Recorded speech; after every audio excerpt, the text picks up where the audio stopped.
You ask Tiger to solve. This deals with linear equations with one unknown. The final result is x equals 87. Let's solve it step by step. Group all constants on the right side of the equation. Add 14 to both sides. Simplify the arithmetic.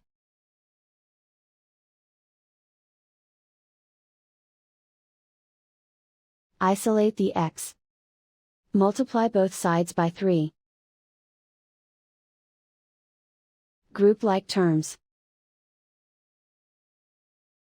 Multiply the coefficients. Simplify the fraction. Simplify the arithmetic.